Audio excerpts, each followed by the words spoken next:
Everyone, welcome to banking हटके। आज के इस वीडियो में हम लोग इनइक्वालिटी इस टॉपिक को करने वाले हैं। इस टॉपिक को हम देखेंगे कि कैसे इस टॉपिक के क्वेश्चंस को हम जल्दी सॉल्व कर सकते हैं। शुरू करते हैं आज के इस वीडियो को।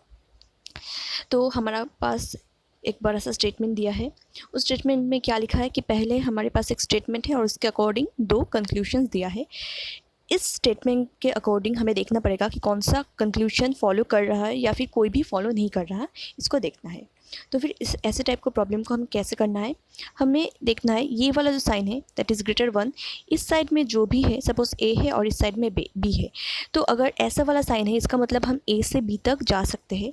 लेकिन अगर ए लेस बी हुआ तो फिर हम ए से बी तक नहीं जा सकते, बी से ए तक आ सकते हैं। ये वाला कॉन्सेप्ट हम यहाँ पे यूज़ करने वाले हैं। हम कंक्लूजन से शुरू करेंगे। यहाँ पे अगर हम देखें जी लेस इक्वल ए, तो हमेशा हम शुरू करेंगे ऐसे कि ओपन वाले एंड से शुरू करना है। इसका मतलब ए के और एंड जो है वो ओपन है, इसका मतलब हम ए से जी तक जाने की कोशिश करेंगे। तो सबसे पहले हम अगर यहाँ पे देखें, यहाँ पे सेमीकोलन दिया है, इसका मतलब यहाँ पे दो स्टेटमेंट्स है। तो दो स्टेटमेंट्स को मैं पहले अलग कर लूँगी, उसके बाद ए और जी है, इसका मतलब ए को एक बार मार्क कर लेती हूँ, उसके बाद जी को। अभी देखना है क्योंकि दो स्टेटमेंट्स अलग है तो फिर इन दोनों में कोई एक लिंक होना चाहिए। तो फिर अगर हम देखें कॉमन कौन सा मिलेगा, डी कॉमन मिल रहा है, इसका मतलब डी है common link between this two. अभी हम देखें तो ए से हमें जी तक जाना है, तो फिर ए से हम पहले डी तक जाएंगे, फिर डी से जी। अगर हम ए से डी तक जाने की कोशिश करें, हमेशा ये जो साइन है हमें ओपन ही मिल रहा है, इसका मतलब हम ए से डी तक जा सकते हैं और फिर डी से हमें जी तक जाना है। तो फिर यहाँ पे क्योंकि इक्वल है, फिर इस केस में भी हम जा सकते हैं, ओपन एंड में जा सकते हैं और इक्वल के केस में जा सकते हैं, लेकिन क्लोज एंड में नहीं जा सकते। And through out this process ये नीचे एक एक करके साइन है, इसका मतलब इक्वल का साइन तो है ही। तो ये वाला जो कंक्लूशन है वो हमारा सही बन गया। अभी हम सेकंड वाले कंक्लूशन को देखेंगे, एफ ग्रेटर आई।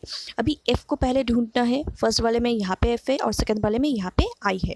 तो अभी हमें एफ और आई के बीच में एक रिलेशन दिखना है। अगर देखें एफ से और आई से दोनों में ही, दोनों स्टेटमेंट में अगेन डी कॉमन है, तो हम देखेंगे एफ से डी तक क्या हम जा सकते हैं। एफ से के बाद इक्वल है तो फिर पॉसिबल, ई के बाद डी तक ग्रेटर है यानी ओपन साइन है, इसका मतलब पॉसिबल, डी तक जा सकते हैं। अभी डी से हम देखते हैं आई तक जाया जा सकता है, यानी डी से एच तक जाया जा सकता है, एच से आई तक। इसका मतलब ये थ्रू आउट जो प्रोसेस है हम लोग ने एफ से आई तक जा सकते हैं। तो ये वाला कंक्लूशन भी सही हो जाएगा, इसका मतलब जो ई है वो हो जाएगा हमारा आंसर। नेक्स्ट क्वेश्चन को देखते हैं। नेक्स्ट क्वेश्चन में क्या दिया है, नेक्स्ट स्टेटमेंट में कुछ दिया है, उसमें हमें निकालना है क्यू एंड जेड के लिए या तो क्यू ग्रेटर जेड है और या फिर z इक्वल क्यू है। ये दोनों कंक्लूशन दिया है, हमें इसको चेक करना है। यहाँ पे अगर हम देखें तो फिर यहाँ पे हमारे 1, 2 और 3 स्टेटमेंट गिवन है, हमें q और z के बीच में रिलेशन निकालना है। तो फिर हम देखें तो फर्स्ट वाले में एंड लास्ट वाले में कुछ क्या कॉमन है। फर्स्ट वाले में क्यू सी ई आर है और लास्ट वाले में जेड एक्स ओ वी, इसका मतलब कोई भी चीज़ कॉमन नहीं है। तो फिर सेकेंड वाला जो है वो हमारा एक लिंक के हिसाब से काम करेगा फर्स्ट एंड थर्ड में। अगर हम यहाँ से देखें फर्स्ट एंड सेकेंड इन दोनों में R कॉमन है and second and third in दोनों में O कॉमन है। इसका मतलब हमें पहले Q से R तक जाना है, फिर R से O एंड देन O से Z तक।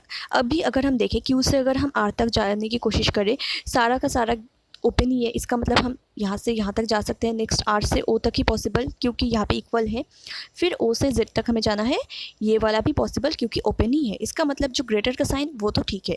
अभी इक्वल के लिए हमें चेक करना है, इक्वल क्या है, सारा थ्रू आउट द प्रोसेस अगर इक्वल का साइन रहे एक या फिर दो तो फिर ये वाला भी ट्रू हो जाएगा। अगर फर्स्ट वाला में देखें तो यहाँ पे तीनों के तीनों में ही इक्वल है, यहाँ पे भी इक्वल है, लेकिन अगर Q से X तक जाने की कोशिश करें यहाँ पे इक्वल साइन नहीं है। इसका मतलब जो सेकंड वाला कंक्लूशन है वो फॉलो नहीं हो रहा है, इसका मतलब A जो है वो बन जाएगा हमारा आंसर।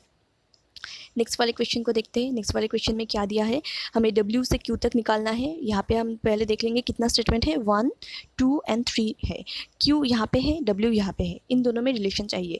अगर हम फर्स्ट वाले में देखें Q, J, D, G, K present है, सेकेंड वाले में D प्रेजेंट है, इन दोनों में से इसका मतलब हमें D कॉमन मिल गया। तो फिर हमें क्या चाहिए, हमें W से Q तक जाना है। W से अगर हम देखें E तक जा सकते हैं, E से D तक जा सकते हैं, D से J पॉसिबल, J से Q पॉसिबल। इसका मतलब यहाँ पे टोटल ही हम W से लेकर Q तक जा सकते हैं। इसका मतलब फर्स्ट वाला तो ट्रू हो गया। सेकंड वाले को अगर हम देखें, हमें क्या करना पड़ेगा, हमें K से C तक जाना है। पहले K को आइडेंटिफाई करना है, यहाँ पे K है और C कहाँ पे है, C अगर हम देखें यहाँ पे है। लेकिन अगर हम K से C तक जाने की कोशिश करें, यहाँ पे देखें तो K से हम पहले D तक जा सकते हैं क्योंकि ओपन ही है। अब डी से अगर हम सी तक जाने की कोशिश करें, डी से एक्स तक जा सकते हैं लेकिन एक्स से सी तक नहीं। इसका मतलब ये वाला जो कंडीशन है वो फुलफिल नहीं हो रहा। इसका मतलब यहाँ पे भी केस ओनली 1 हो जाएगा। नेक्स्ट वाला देखते हैं, नेक्स्ट वाले में क्या दिया है। नेक्स्ट वाले में दिया है n जो है लेस देन f है, तो फिर पहले स्टेटमेंट को आइडेंटिफाई करना पड़ेगा। 3 स्टेटमेंट है, ब्रेक लगा लीजिए, उसके बाद n और f को मार्क कर लीजिए। इसमें है f, इसमें है n, दोनों में कॉमन कुछ है या नहीं देखना पड़ेगा। अगर हम देखें u e d f b और यहाँ पे p o n s, nothing in common, इसका मतलब हमें फर्स्ट वाले को यूज़ करना पड़ेगा। फर्स्ट वाले में देखते हैं कि फर्स्ट एंड सेकंड में कौन सा वाला कॉमन है। फर्स्ट एंड सेकंड में अगर हम देखें तो फिर डी कॉमन है, and second and first and third में अगर हम देखें तो फिर हमें क्या कुछ कॉमन मिल रहा है। फर्स्ट एंड थर्ड में तो हमें कुछ भी कॉमन नहीं मिल रहा, तो फिर हम अभी देखते हैं इनसे अगर हम एफ़ तक जाने की कोशिश करें तो फिर हमें कोई भी पाथ नहीं मिल रहा। इसका मतलब ये वाला तो हमारा पॉसिबल नहीं है क्योंकि फर्स्ट एंड थर्ड में कुछ भी कॉमन में नहीं है। तो अभी हम सेकेंड वाले को देखेंगे। एम से हमें अभी एफ़ तक जाना है। यहाँ पे हमारा एम है, यहाँ पे हमारा एफ़ है और इन दोनों में हमें पता है डी कॉमन है। इसका मतलब एम से हम डी तक जा सकते हैं क्योंकि इक्वल है और उसके बाद ओपन है। अभी डी से अगर हम एफ़ तक जाने की कोशिश करें, हाँ यहाँ पे तक भी पॉसिबल है। इसका मतलब ग्रेटर तो है और थ्रू आउट द प्रोसेस जो इक्वल का साइन है उसने साथ नहीं छोड़ा। इसका मतलब ये वाला भी जो है वो करेक्ट हो जाएगा। इसका मतलब बी जो है वो हो जाएगा हमारा answer. Now move on to the last question. जो लास्ट क्वेश्चन है उसमें क्या दिया है, उसमें हमें देखना है ए से एफ तक जाना है। यहाँ पे एक डिवाइडर है, इसको मार्क कर लीजिए। ए यहाँ पे है, एफ यहाँ पे है, दोनों में कॉमन क्या है, जी है। इसका मतलब ए से जी तक जा सकते हैं, जी से एफ तक जा सकते हैं। इसका मतलब फर्स्ट वाला करेक्ट हो गया। नेक्स्ट बी से डी तक जाना है। अगर बी से हम देखें जी तक जा सकते हैं लेकिन जी से डी तक ऑपोजिट साइन है, इसका मतलब क्लोज हो गया। इसका मतलब यहाँ पर नहीं जाया जा सकता। इसका मतलब जो ऑप्शन 1 है वो वाला जो हमारा फुलफिल कर लेगा। So this is all about this video. Thanks for watching. I hope आपको ये जो छोटा सा सेशन है वो अच्छा लगा होगा। Thanks for watching. Keep watching banking हट के।